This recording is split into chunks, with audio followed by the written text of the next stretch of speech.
సార్వత్రిక సమ్మె దేశవ్యాప్తంగా జరుగుతూ ఉంది.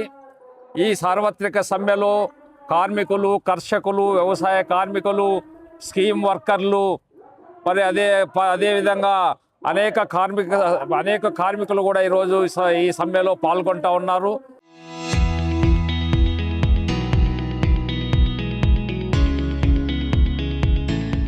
ఈ సమ్మె జయప్రదం చేయాలని చెప్పేసి కేంద్ర కార్మిక సంఘాలు ఏఐటీయూసీ, సిఐటియు, బిఎంఎస్, ఐఎన్టీయూసీ, మరి అదేవిధంగా రైతు సంఘాలు కూడా పెద్ద ఎత్తున మరి ఈరోజు పాల్గొంటూ ఉన్నాయి.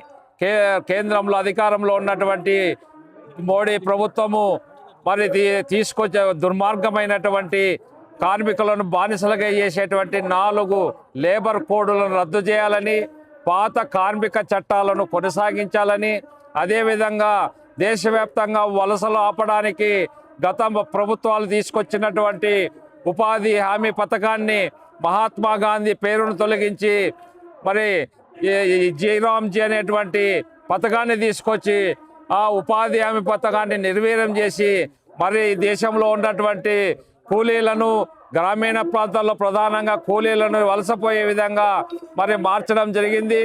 అదేవిధంగా వచ్చిన తర్వాత ఏ మాత్రము చట్టబద్ధంగా పాలన జరగడం లేదు.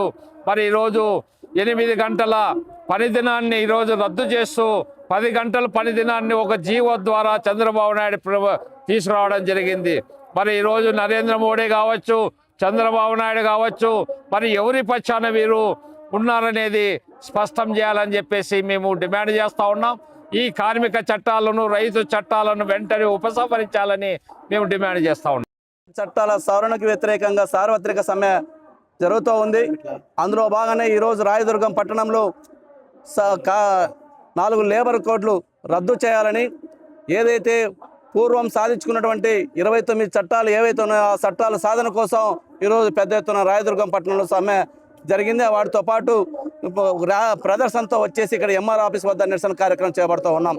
ప్రధానంగా ఈరోజు కేంద్ర ప్రభుత్వం తీసుకున్నటువంటి నిర్ణయాలు ఏవైతే ఉన్నాయో 29 చట్టాలను మార్చి 4 కోలుగా మార్చి చేయడం జరుగుతూ ఉంది.